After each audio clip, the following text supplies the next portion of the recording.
Hola a todos, bienvenidos una vez más a Por Amor al Saber. En esta ocasión vamos a ocuparnos de exponer y comentar el capítulo 7 de la segunda parte del ensayo Los límites de lo real. Capítulo que, por cierto, da inicio a la tercera y última sección de esta segunda parte y que lleva por título Teoría de lo trascendental. Antes de adentrarnos en el tema, convendrá hacer una recapitulación de los principales resultados que hemos obtenido de toda la reflexión que hemos venido desarrollando en las secciones previas. En la primera sección, recordemos, nos abocamos fundamentalmente a dilucidar la naturaleza de las cosas u objetos. En efecto, un objeto es simplemente la suma de todas sus propiedades o es algo más. Si un objeto mudara sus propiedades o alguna de las partes que lo componen se modificara, ¿seguiría siendo el mismo objeto? En definitiva, ¿qué es un objeto o una cosa? A lo largo de los 4 capítulos que integran la primera sección, hemos hecho una caracterización de 2 grandes concepciones teóricas en torno a la naturaleza de los objetos, a saber, la sustancialista y la reduccionista. Frente a estas 2 posturas antagónicas, de las cuales ya hemos señalado en más de una ocasión sus respectivas falencias, hemos propuesto un enfoque alternativo, la llamada teoría de la alienación. Según esta teoría, un objeto no es una sustancia, es decir, un sustrato indeterminado por debajo de las propiedades, ni tampoco es un mero cúmulo inestable de propiedades que se manifiesta eventualmente en tal o cual lugar del espacio. Más bien, un objeto es un cúmulo de singletones, entendiendo por singletón una cualidad singularizada. Desde esta perspectiva, entonces, nos veíamos librados, por un lado, del fantasmal concepto de sustancia, pero por otro lado evadíamos también las consecuencias controversiales del reduccionismo, ya que esta postura no conseguía explicar satisfactoriamente ni la permanencia de los objetos a lo largo del cambio, ni tampoco su propia singularidad al margen de las propiedades universales. Con respecto a este último punto, la teoría de la alienación, recordemos, lo que venía a plantear es que cada instancia de una cualidad ya está dotada de individualidad. Dicho en términos más escolásticos, podríamos decir que la cuididad y la axeidad conforman una unidad inescindible en el singletón. Es decir, el qué es la cosa, su esencia o naturaleza, y su estidad, su condición de un esto particular y concreto, son una sola y misma realidad. En cuanto a la cuestión de la permanencia en el cambio, la teoría de la alienación, al menos en la versión inicial que habíamos bosquejado en la sección primera, lo que viene a establecer es que lo que se conserva no es, por cierto, la sustancia, sino el singletón mismo de la cualidad que corresponda en cada caso. Por ejemplo, si un objeto pasa de ser azul a ser rojo, en ese caso será el singletón de color lo que perdura en el cambio. El color en sí, la coloridad, pasaría de una modalidad a otra. Si un objeto pasa de ser frío a ser caliente, sería el singletón de temperatura y así en cada caso. Esta teoría ofrecía numerosas ventajas en relación con las posesiones tradicionales. Sin embargo, tal como señalamos al finalizar la primera sección, en el capítulo 4, la misma tampoco estaba exenta de dificultades. Por ejemplo, ¿cómo se vinculan la identidad de cada objeto con su relación con el espacio y el tiempo? Por ejemplo, ¿un mismo singletón podría existir en varios lugares a la vez y seguir siendo el mismo? O en todo caso, ¿qué lo impediría? Nótese que se da una asimetría con respecto al tiempo, ya que un mismo singletón, al igual que la sustancia de la metafísica tradicional, puede existir en varios instantes sucesivos. Pues bien, ¿por qué se da esta asimetría entre espacio y tiempo? Esto no queda claro en esta primera versión de la teoría. Y por otro lado, hemos notado que los puntos del espacio y los instantes del tiempo, al igual que los singletones, se caracterizan por una peculiaridad, y es que siendo todos absolutamente iguales, no obstante son distintos los unos de los otros. Con lo cual cabe plantearse si el espacio y el tiempo también están alienados, si es que acaso esto tiene sentido, o bien qué relación hay entre el fenómeno de la alienación por un lado y el espacio y el tiempo por otro. Estos interrogantes fueron los que nos condujeron a la segunda sección, en la cual nos consagramos de lleno a meditar en torno a la naturaleza del espacio y del tiempo. Y luego de meditaciones bastante arduas en las que sopesamos las ventajas y falencias de las dos principales posturas en torno a su estatus ontológico, a saber, el absolutismo y el relacionismo, arribamos a la conclusión de que ninguna de las dos conseguía explicar satisfactoriamente su naturaleza. Y así pues, finalmente, planteamos la hipótesis según la cual el espacio y el tiempo no serían más que las formas o estructuras de la alienación. ¿Y qué es lo que esto significa? Bueno, por un lado implica que espacio y tiempo están subordinados ontológicamente a los entes, a las cualidades. Es decir, si no existieran cualidades alienadas, pluralizadas, entonces no habría ni espacio ni tiempo. Pero por otro lado, esto tampoco significa que el espacio y el tiempo se reduzcan a una mera trama de relaciones que establecen entre sí las cosas eventualmente. No, sino que poseen una cierta autonomía ontológica, una autonomía relativa en la medida en que espacio y tiempo son las estructuras que posibilitan la identificación de cada singletón y su diferenciación con respecto de los otros. Recordemos, la identidad y la diferencia son protorrelaciones que subsisten con independencia de que existan o no los entes involucrados en ellas. Y así, cada uno de los vacíos del espacio y del tiempo representaría cada uno de los infinitos singletones posibles que de hecho no existe, pero que podría eventualmente existir. De esta manera, comprendemos que el modo de ser propio del espacio y del tiempo no es la existencia, sino la subsistencia.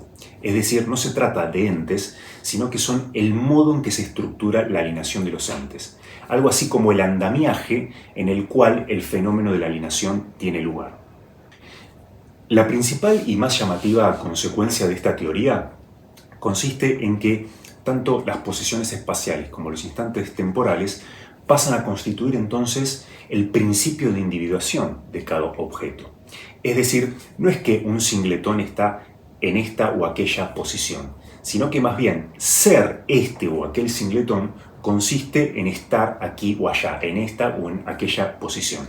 Es decir, la identidad de un objeto está anclada a su posición espacial, como así también a el instante de tiempo en el que se manifiesta. En definitiva, las coordenadas espaciotemporales son las que le confieren singularidad a cada cosa. El resultado más extraordinario de todo esto es que eso que llamamos permanencia, desde esta perspectiva no resulta ser más que una mera ilusión.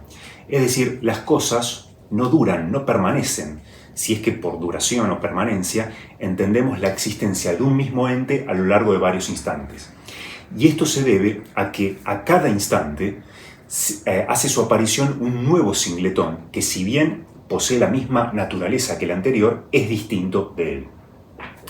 Esta idea, que resulta sorprendente aplicada al tiempo, sin embargo expresa una situación que es análoga a lo que en el espacio es la mera yuxtaposición de partes.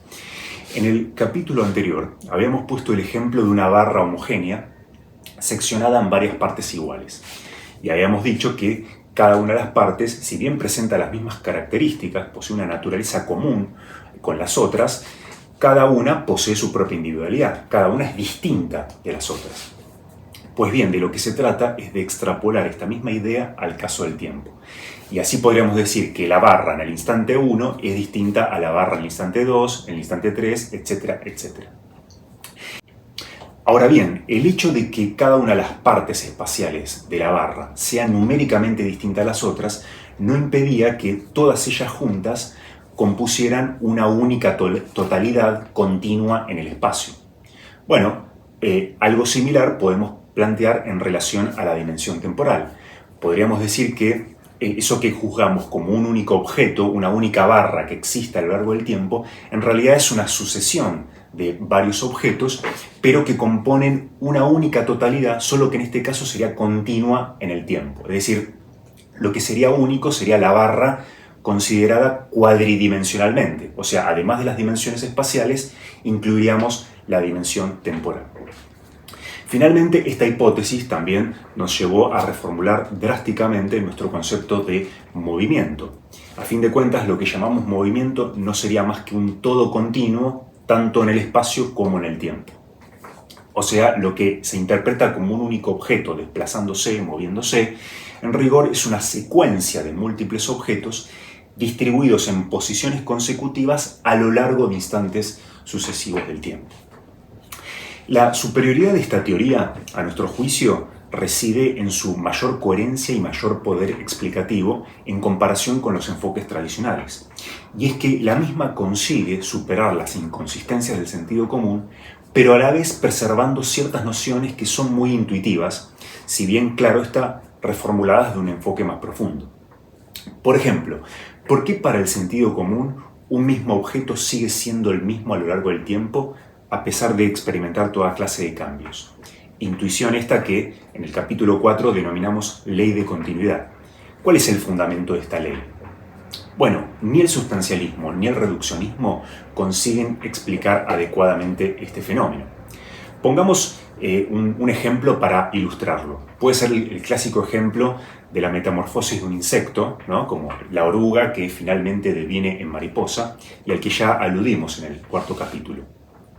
El metafísico sustancialista, a fin de explicar la identidad del ser a lo largo del tiempo, se ve obligado a invocar una presunta forma sustancial que persistiría a lo largo de todo el proceso, la forma sustancial de mariposa, por ejemplo. Por su parte, el reduccionista se ve obligado a abandonar el concepto de identidad y a reconocer que en definitiva la oruga y la mariposa son dos entes distintos. Pues bien, la teoría de la alineación viene a ofrecer una interpretación superadora, y es que la intuición de que un mismo ente persiste a lo largo del tiempo se puede refinar mediante la idea filosófica según la cual lo que en rigor se da es una secuencia de entes, todos los cuales componen una totalidad que es continua a lo largo del tiempo. Y de esta manera lo que podríamos decir es que la oruga y la mariposa en rigor no son el mismo ente, pero sí son partes de una misma entidad, de un mismo todo cuyas partes se van desplegando a lo largo del tiempo. Así como, por ejemplo, los ojos, las orejas, las manos son entidades distintas, pero todas ellas forman parte de un mismo todo, que sería el cuerpo humano, pues bien, lo mismo podríamos decir de la oruga y de la mariposa, solo que en este caso serían no partes espaciales, sino partes temporales. Otra de las ventajas que presentaba la teoría de la alineación es que conseguía fundamentar más adecuadamente otros dos supuestos ontológicos básicos del sentido común a los que hemos hecho referencia en el capítulo 4. Me refiero a la ley de determinación y a la ley de impenetrabilidad. Nuevamente, las posiciones tradicionales no lograban explicar satisfactoriamente el porqué de estas restricciones. Es más, de hecho, el reduccionismo, llevado a un extremo, terminaba poniendo en jaque la ley de determinación, ya que si la identidad de un objeto reside en el cúmulo de propiedades que lo caracterizan, entonces, en el caso hipotético de que se verifique el mismo cúmulo en varios lugares, habrá que reconocer que un mismo objeto existe en varios sitios simultáneamente. Por su parte, el sustancialismo terminaba comprometiendo a la ley de impenetrabilidad, ya que si la identidad de un objeto radica en la sustancia, entonces cabe la posibilidad de que existan varios objetos que coincidan en todas sus propiedades, compartan todas sus propiedades e incluso su localización en el espacio, y no obstante seguir siendo distintos sustancialmente. Bueno, la teoría de la alineación evita estas consecuencias estrafalarias de una forma más elegante. Un mismo objeto no puede existir en varios lugares a la vez por la sencilla razón de que las posiciones en el espacio y también los instantes en el tiempo son constitutivos de su identidad. Con lo cual, si un mismo objeto, por ejemplo, existiera en dos lugares a la vez, en rigor no sería un único objeto, sino dos objetos distintos. Y a la inversa, si dos objetos de la misma naturaleza coincidieran simultáneamente en el mismo lugar, no serían dos objetos, sino que pasarían a ser uno solo y el mismo. Como podemos ver entonces, la teoría de la alienación lo que hace es conservar ciertas nociones propias del sentido común, pero resignificándolas desde una perspectiva más consistente, más profunda. Ahora, el único supuesto de sentido común que la teoría de la alienación sí rechaza decididamente es la ley de identidad de los indiscernibles de Leibniz. Y es que justamente la hipótesis de la alienación se fundamenta sobre la idea de que es posible que existan múltiples entes que sean perfectamente iguales, del todo indiscernibles entre sí, y a pesar de eso, distintos los unos de los otros. Dichos entes serían, para la teoría, los llamados singletones. Ahora, para el sentido común, sin embargo, es obvio que, dado un par de objetos, por ejemplo, por muy similares que fueran entre sí, en algo tendrán que diferenciarse. Y en el caso límite extremo, esa diferencia tendrá que estar en la distinta localización en el espacio o en el tiempo. Bueno, nosotros ya sabemos que entre los singletones, o incluso también entre los puntos del espacio y los instantes de tiempo, que no son más que la estructura vacía de la alienación, en rigor no hay ninguna diferencia alguna extrínseca a la propia naturaleza del singletón. De manera que esta ley carece de fundamento. Y podemos decir que nuestra teoría en este sentido es anti-leibniziana. La alienación no solo, la existencia de múltiples indiscernibles no solo no es algo imposible, sino que es lo más ordinario, lo más frecuente, es el hecho básico constitutivo de nuestra realidad, al menos tal como se da en nuestra experiencia. Ahora bien, llegados a este punto, tendremos que ahondar más profundamente en este concepto de alienación, en el cual está basada toda nuestra teoría. Por cierto, este concepto nos ha permitido resolver una gran cantidad de problemas, pero no puede dejar de reconocerse que inteligir la posibilidad misma de la alienación es algo que no está exento de dificultades, ya que la idea misma de alienación resulta muy problemática. ¿Cómo es posible que una misma naturaleza se diferencie de sí misma? ¿No es esto acaso una flagrante contradicción? O por lo pronto hay una tensión ahí entre identidad y diferencia que es preciso resolver. Bueno, llegados a este punto, conviene recordar que en el capítulo anterior nos habíamos topado con un problema en algún punto similar en relación al tiempo. Habíamos analizado la naturaleza fluctuante del tiempo y habíamos descubierto que el tiempo entraña en su misma estructura una contradicción, puesto que es posible decir de cada instante temporal que es ahora y no es ahora, es presente y no es presente. En definitiva, que existe y no existe. Y en su momento tratamos de resolver esta tensión entre existencia y no existencia, entre ser y no ser, apelando al concepto de contradicción dialéctica. Pues bien, quizás en esta instancia tendremos que preguntarnos si no será necesario recurrir a una estrategia similar. Quizás tendremos que utilizar esta nueva categoría de contradicción dialéctica que habíamos aplicado al tiempo, a la alienación temporal, para resolver esta otra tensión que se da en toda forma de alienación en general, ¿no? Este conflicto, esta tensión entre lo mismo y lo otro. Y así pues, tendremos que preguntarnos en qué consisten estos dos trascendentales que son la identidad y la diferencia. Bueno, de esto nos ocuparemos en lo que sigue. Comencemos entonces con el concepto de identidad. ¿Qué significa que algo sea idéntico a sí mismo? Como suele ocurrir con las nociones más básicas y generales, su sentido parece por un lado por demás obvio, pero por otro, en cuanto pretendemos dilucidarlo a través de alguna definición conceptual, nos encontramos con enormes dificultades. Por lo pronto, lo que podríamos decir es que la identidad de toda cosa consigo misma da cuenta de un rasgo absolutamente universal, ya que es algo aplicable a todo lo que podamos llegar a concebir.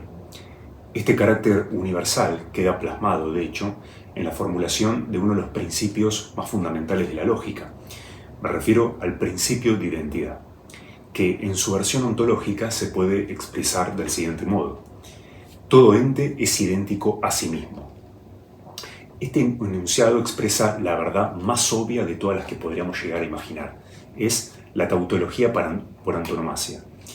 Es tan superlativo su grado de obviedad que no pocos autores, incluso de corrientes muy divergentes, desde Hegel hasta Wittgenstein, han llegado a considerar que ni siquiera tendría sentido enunciarla, debido a su absoluta vacuidad. Con todo, no puede negarse de que expresa una verdad, por muy obvia que sea, e incluso una verdad necesaria, de manera que ninguna teoría ontológica que se precie de tal puede soslayarla sin más. Así pues, tratemos de indagar más a fondo en la naturaleza de la identidad. Desde el sentido común se podría responder simplemente que una cosa sea idéntica significa que es ella misma, es lo que es. Por ejemplo, el árbol es el árbol, la mesa es la mesa, yo soy yo, etc. Nótese que en estos ejemplos hemos recurrido al verbo ser a fin de explicitar la identidad. En el capítulo 5 de la primera parte habíamos bosquejado una clasificación de las diversas acepciones del concepto ser. Y habíamos señalado que dicho verbo adquiría un carácter existencial cuando se utilizaba sin añadirle ningún complemento gramatical. Por ejemplo, si digo yo soy, dicha frase equivale a yo existo. Sin embargo, también es posible distinguir otra acepción del verbo ser, la cual está despojada de toda connotación existencial. Por ejemplo, cuando formulamos un juicio de identidad, del tipo la mesa es la mesa, el árbol es el árbol, yo soy yo, etc. En estos casos que habíamos mencionado, no se está haciendo referencia a ninguna existencia, dado que lo que se está expresando es la identidad de un ente consigo mismo. Y como ya hemos demostrado en su momento, la identidad no supone existencia. Prueba de lo cual es que podríamos utilizar como ejemplos de juicios de inexistencia inexistentes, ¿no? Ya hemos mencionado en su momento el caso del unicornio, ¿no? Yo puedo decir el unicornio es unicornio y dicho juicio es verdadero por más que no refiera a nada existente. Así pues, de esta manera, lo que podemos ver es que una frase del tipo A es A, simplemente lo que viene a expresar es la identidad de dicho ente, sin que se haga mención de su existencia. Pero si esto es así, entonces definir a la identidad como el ser una cosa, aquello que es, no esclarece demasiado, ya que en definitiva estamos girando en círculos. Definimos la identidad a partir del ser y ahora el ser a partir de la identidad. Pues bien, tendremos que buscar alguna otra estrategia a fin de caracterizar esta noción.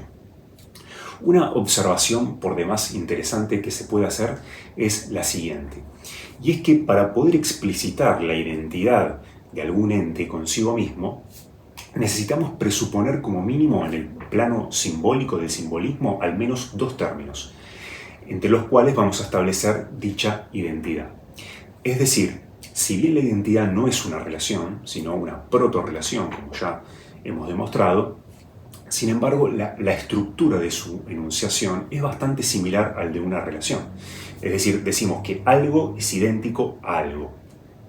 Si de hecho mencionáramos un término, por ejemplo el término A, para hacer referencia a alguna clase de ente, no quedaría explicitada la identidad de ese ente consigo mismo.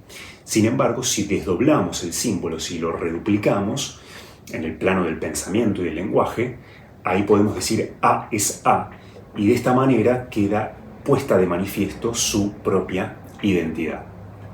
Esto quizás pueda hacernos pensar que tal vez la noción de identidad no sea más que un constructo del pensamiento. Sin embargo, esto sería una interpretación errada, puesto que la identidad de una cosa consigo misma en realidad es algo objetivamente real. Los juicios de identidad poseen validez objetiva.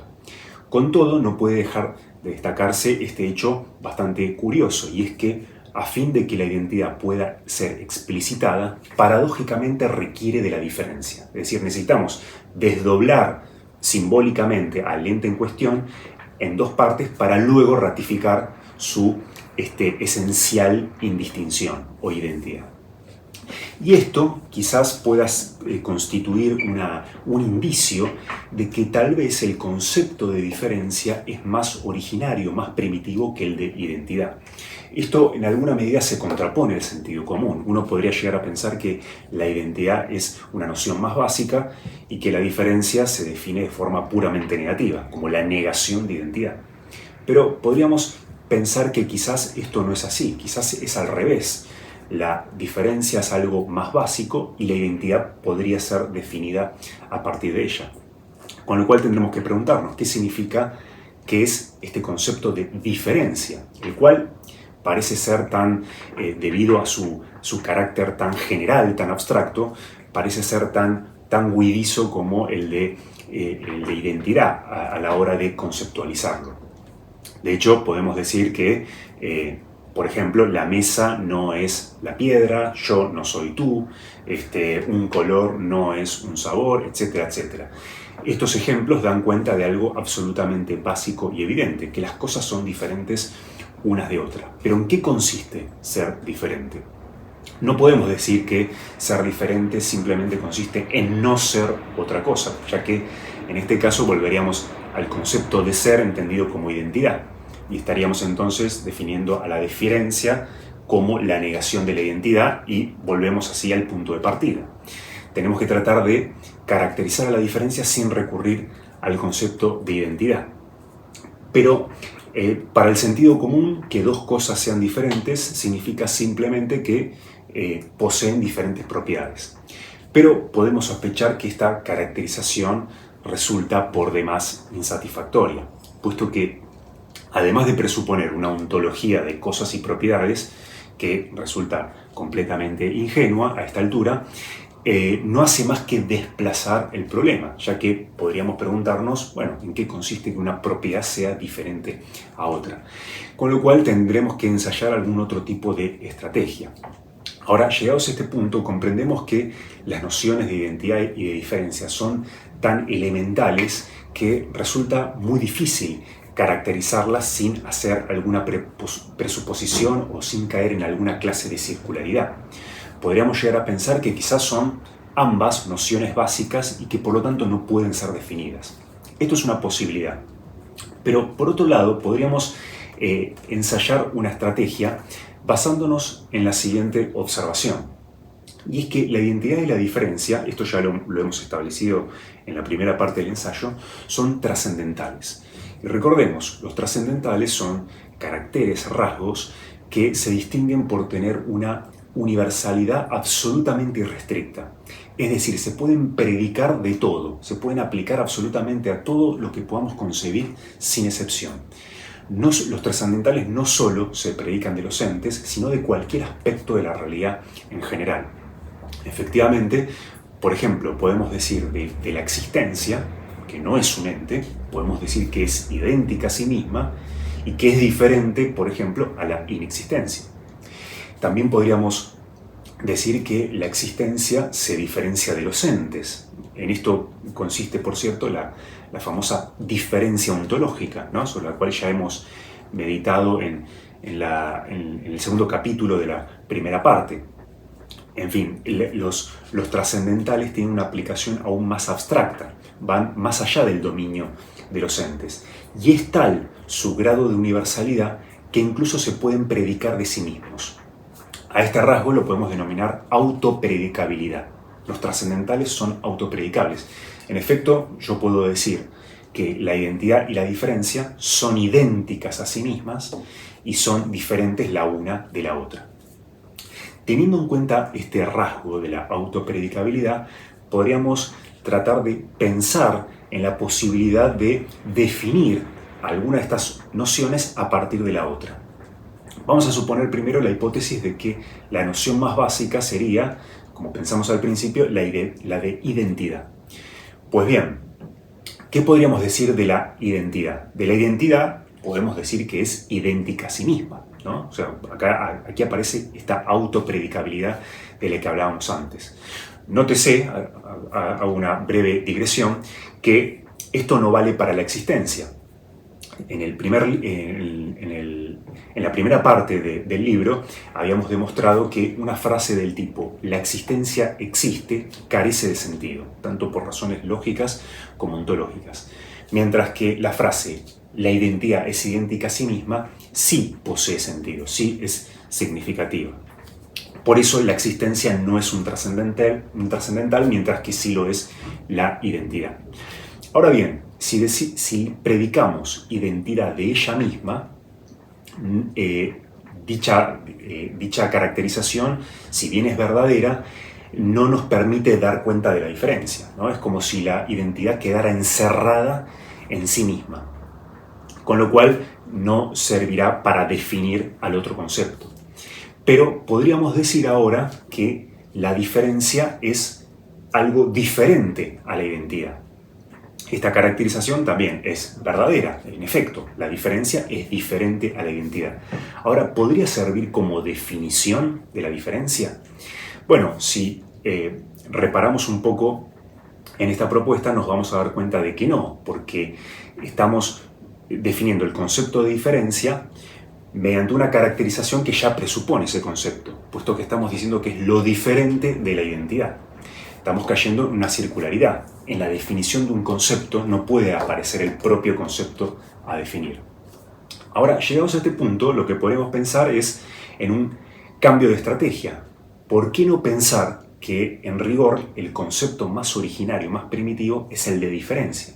Y el de identidad se podría, en principio, derivar de él. De esta manera podríamos invertir la anterior caracterización y pensar que quizás la identidad es lo diferente de la diferencia. Nótese un rasgo por demás peculiar, y es que al predicar de la diferencia misma, se engendra la identidad. En efecto, la identidad es lo diferente de la diferencia. Y así nótese que hemos logrado definir a uno de estos trascendentales a partir del otro. Entonces podemos asumir que la diferencia es el término primitivo y que al autopredicarle la diferencia se obtiene como resultado la identidad. Ahora, alguien podría llegar a objetar que en un sentido estricto esta definición no es del todo apropiada, ya que la identidad pareciera ser algo más que lo diferente de la diferencia. En efecto, entre estas dos nociones no solo se da una mera diferencia, sino que más bien hay una oposición. Esto se puede ver claramente si pensamos en ejemplos de características o cualidades contrarias, ¿no? Si alguien dijera el calor es lo diferente de lo frío, bueno, estaría haciendo una caracterización verdadera, pero sería incompleta como definición, ya que el calor no solo es diferente del frío, sino que es contrario a él. De hecho, hay muchas otras cosas que también son diferentes del frío. El color verde es diferente del frío, la dulzura es diferente del frío. Y sin embargo, entre el calor y el frío no solo se da una diferencia, sino una oposición, una contrariedad. Pues bien, algo similar parece ocurrir entre la identidad y la diferencia, con lo cual sería más acertado decir que la identidad es lo opuesto a la diferencia. Pero claro, de esta manera surge un nuevo problema, porque ahora, además de los conceptos de identidad y diferencia, aparece un tercer concepto nuevo que es el de oposición. Y podríamos preguntarnos, y bueno, ¿qué es la oposición? ¿Es un término primitivo también o se puede definir a partir de los otros? Bueno, si pensamos un poco en ejemplos básicos, sencillos, de pares de opuestos o de contrarios, ¿no? Como decíamos antes, caliente-frío, o claro-oscuro, derecha-izquierda, arriba-abajo, etcétera, etcétera, lo que podemos observar es que en todos estos pares de opuestos se da efectivamente una diferencia, ¿no? Los opuestos se diferencian claramente el uno del otro. Pero por otra parte, son diferentes modalidades que remiten a una misma naturaleza subyacente o que pertenecen a una misma categoría. En efecto, el calor y el frío son distintas modalidades de la temperatura, ¿no? La claridad y la oscuridad son diferentes manifestaciones o modalidades de la luminosidad, y así podríamos mencionar con todos los casos. Es decir, que podemos intuir que en la oposición hay una diferencia en la identidad, ¿no? Esta caracterización resulta un tanto vaga e imprecisa, pero me parece que logra captar esa intuición de la cual ya fue señalada en su momento por Heráclito, ¿no? Cuando planteaba la unidad de los contrarios. Lo mismo es el camino hacia arriba y hacia abajo, ¿no? Entre los contrarios hay una diferencia extrema, pero al mismo tiempo ambos remiten a una misma naturaleza subyacente. Con lo cual podríamos pensar que quizás la oposición sea una suerte de síntesis entre la identidad y la diferencia, entre lo mismo y lo otro.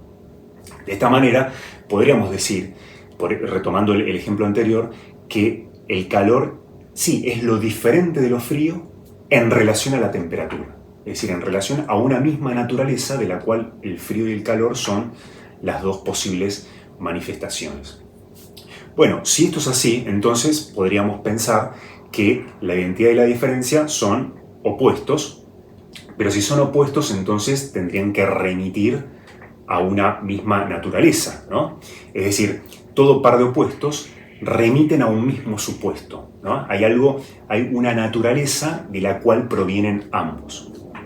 Ahora, ¿cuál sería ese supuesto en el caso de la identidad y la diferencia?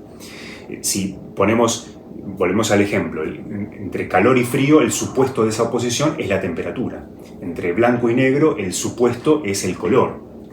Pero en el caso de la identidad y la diferencia, ¿cuál sería el supuesto de esa oposición fundamental?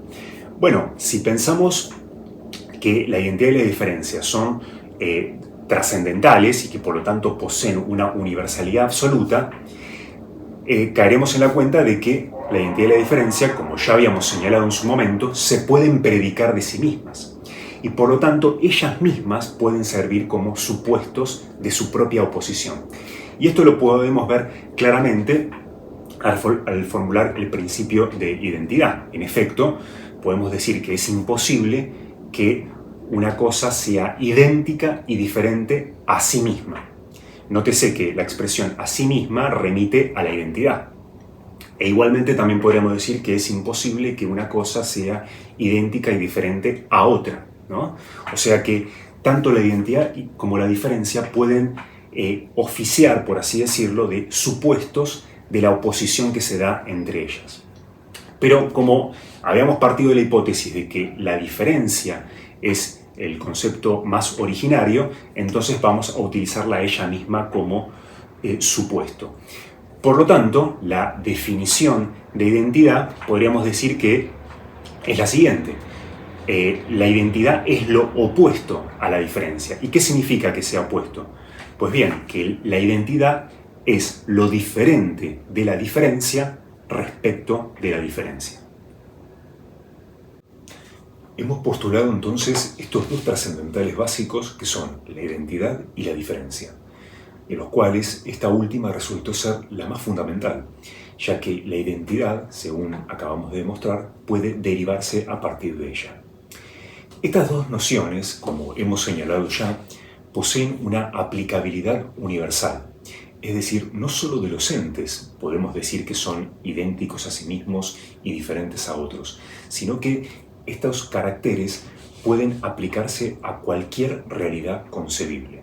De aquí su nombre, son trascendentales precisamente porque trascienden el dominio de los entes. Si esto es así, cabe plantearse con qué término, con qué denominación nos podemos referir a todo aquello de lo cual puede predicarse tanto identidad como diferencia. Nótese que el término ente, por así decirlo, nos queda corto, puesto que no posee suficiente alcance. En efecto, el ente se restringe a aquello que puede existir o no. De manera que estamos obligados a acuñar una nueva expresión. Vamos a proponer la expresión latina aliquid, de donde proviene en castellano la palabra algo. Por cierto, el término aliquid ya era utilizado por los escolásticos medievales, pero en dicho contexto se consideraba intercambiable con el término ente. Desde nuestra perspectiva le vamos a otorgar una acepción mucho más vasta, mucho más amplia, y para ello nos basaremos en su propia etimología. Literalmente, aliquid significa otro que, o sea, esta misma expresión ya alude a la noción de diferencia. Y puesto que la diferencia es para nosotros el trascendental originario, entonces resulta lo más razonable definir al aliquid como todo aquello de lo cual puede decirse que es idéntico a sí mismo y diferente a otros. Nótese de esta manera que todo, absolutamente todo, puede ser un aliquid. Aliquid son los entes, ¿no? Podríamos definirlos como aliquid que pueden existir o no. También la existencia es un aliquid, puesto que puede diferenciarse de la no existencia, los hechos, el espacio, el tiempo e incluso los propios trascendentales. No hay nada que quede por fuera de esta denominación, ni siquiera la nada misma, ya que de la nada podemos decir que se diferencia del ser. Adviértase que en la expresión idéntico a sí mismo ya figura ese desdoblamiento al cual habíamos aludido antes. En efecto, la identidad aparece duplicada. Por un lado aparece en el término idéntico que se predica del aliquid y también en la expresión a sí mismo, que hace las veces de supuesto de la oposición. Recordemos que la identidad y la diferencia son opuestos entre sí. Y por otro lado, todo par de opuestos remite a un mismo supuesto. En el caso de la identidad y la diferencia, cualquiera de ellas puede identificarse y funcionar como supuesto de su correspondiente oposición. Si tomásemos a la identidad como el supuesto, la oposición entre ambas quedaría expresada del siguiente modo: todo aliquid es idéntico y no diferente a sí mismo. Mientras que si tomásemos a la diferencia como el supuesto, dicho enunciado quedaría expresado del siguiente modo: todo aliquid es diferente y no idéntico a otro. Cabe observar que las expresiones idéntico a sí mismo y diferente a otro poseen un innegable carácter de redundancia, y es que los términos mismo y otro nos remiten de nuevo y respectivamente a la identidad y a la diferencia. Al identificarse cada uno de estos trascendentales con el supuesto de la oposición, se explica esa impresión de vaciedad que nos provoca una frase del tipo algo es idéntico para luego añadir a sí mismo, o bien algo es diferente y agregar a otro. Uno podría decir que es una completa redundancia. En efecto, una cosa no puede ser sino idéntica a sí misma y diferente a otra. Ahora, estas expresiones son puramente tautológicas y la formulación de toda tautología puede omitirse sin pérdida de significatividad. Esto lo podemos ver con un ejemplo muy sencillo. Si dijéramos la oración el caminante que camina, es claro que la cláusula subordinada que camina no agrega ninguna información que no esté ya implícita en el concepto del sustantivo principal y de hecho podría contraerse directamente a el caminante, sin que se pierda ninguna información. Pues bien, ¿por qué no aplicar el mismo criterio para la enunciación del principio de identidad? Así, en lugar de decir que todo aliquid es idéntico a sí mismo, podríamos directamente contraer esta expresión y decir que todo aliquid es idéntico. Y lo mismo con la otra parte, en lugar de decir que todo aliquid es diferente a otro, podríamos restringirlo y decir que todo aliquid es diferente. Si combinamos ahora estas dos partes del principio de identidad, nos resulta el siguiente enunciado: todo aliquid es idéntico y es diferente. Si el enunciado original del principio de identidad se caracterizaba por su redundancia, esto es, por ser una hueca tautología, en este caso llegamos a un resultado bastante extraño y rayano en la contradicción. En efecto, ¿cómo es posible que algo sea idéntico y diferente a la vez? ¿No es acaso esto contradictorio? Si hilamos un poco más fino, nos vamos a percatar de que no es así, de que la contradicción lógica se produce cuando predicamos dos opuestos respecto de un mismo supuesto. Pero justamente en este caso ya hemos removido los supuestos de la oposición y por lo tanto los opuestos pueden conjugarse sin que se produzca ninguna contradicción lógica. Si recordamos, en el capítulo anterior que dedicamos al análisis del tiempo, habíamos llegado también a un resultado contradictorio. En efecto, de cualquier instante de tiempo podíamos decir tanto que existe como que no existe. Y habíamos interpretado que esto, a fin de cuentas, no era contradicción, En efecto, la contradicción se produce cuando decimos de algo que existe y no existe al mismo tiempo. Pero si estamos hablando del tiempo mismo, ya no hay un supuesto al cual remiten esos dos estados incompatibles entre sí, que son la existencia y la no existencia. Habíamos caracterizado esta particular estructura del tiempo como una contradicción dialéctica.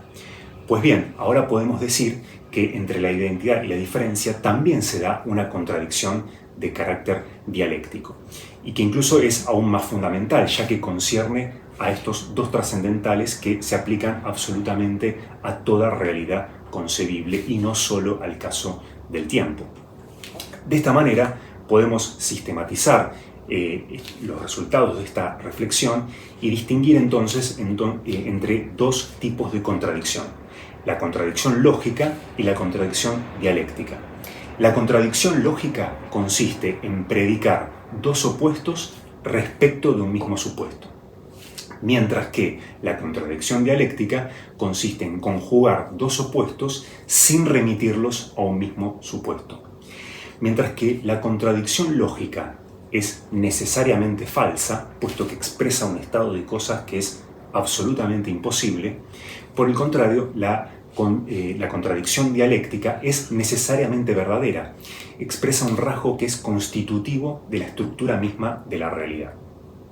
De esta manera podemos también distinguir entre dos principios de contradicción: el principio de no contradicción lógica, que es el principio clásico, por todos conocido, según el cual, al menos en esta versión que estamos presentando, es imposible que algo sea y no sea respecto de lo mismo, ¿no? Es decir, de nada podemos decir que sea y que no sea, o que sea idéntica y que sea diferente respecto a un mismo supuesto.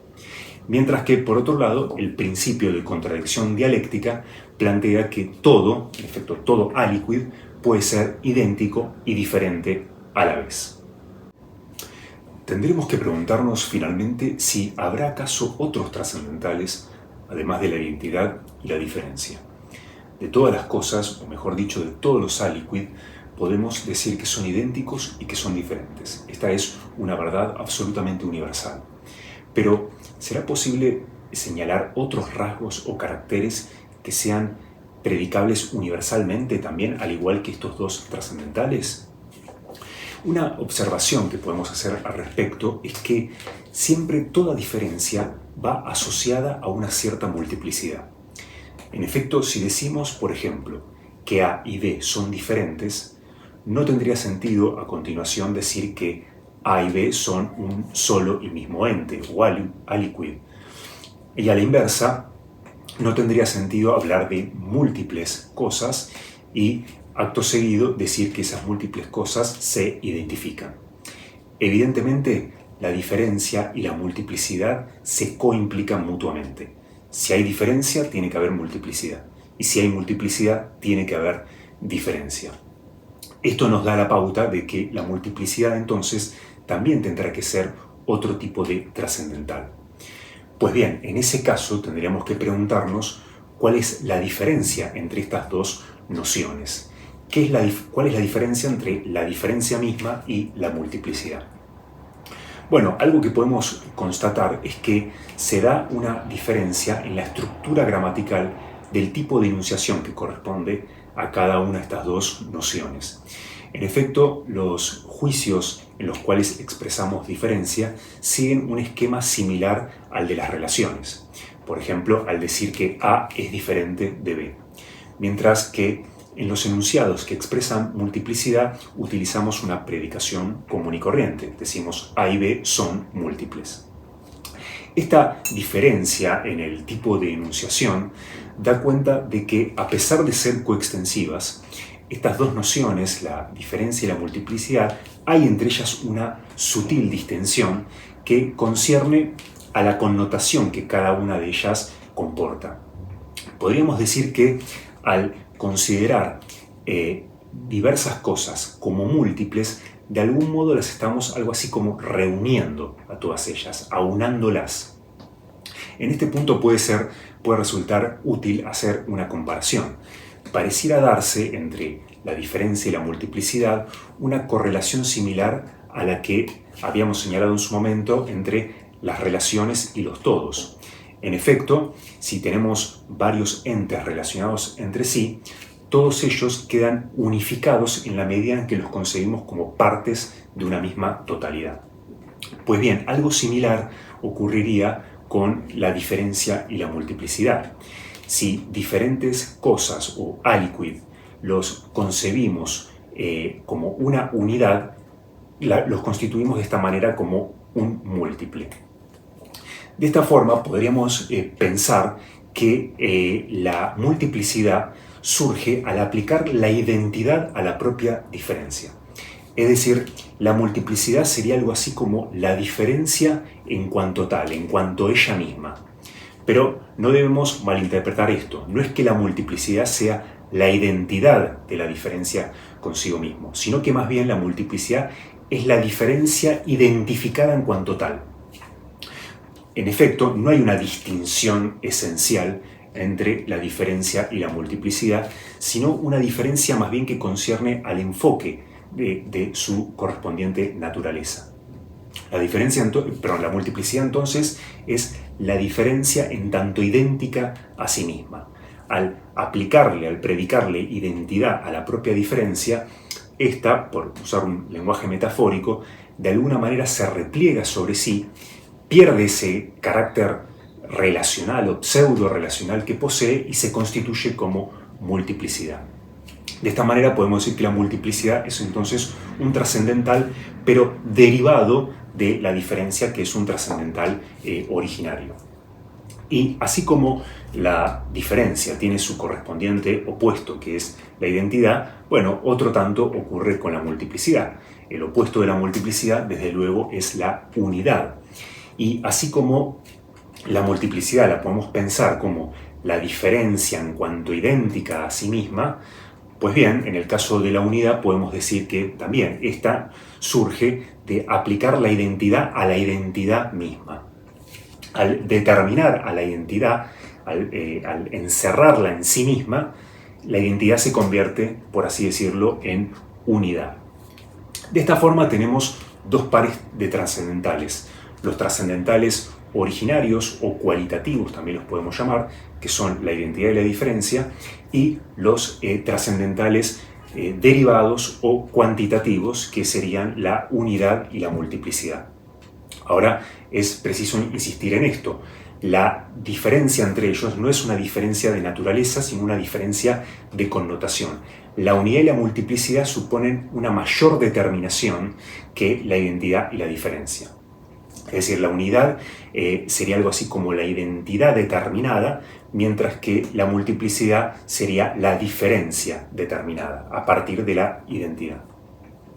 Bien, si bien los trascendentales cuantitativos permiten otorgar un mayor grado de determinación a la caracterización que podemos hacer de los aliquids, no obstante sigue siendo todavía una determinación demasiado abstracta, es decir, todavía tiene un cierto grado de indeterminación. Pensemos, por ejemplo, si decimos que ciertos aliquid son múltiples. Bueno, de alguna manera al concebirlos como múltiples estamos unificando su diversidad. Sin embargo, distinto es el caso si dijéramos que hay 7 aliquid.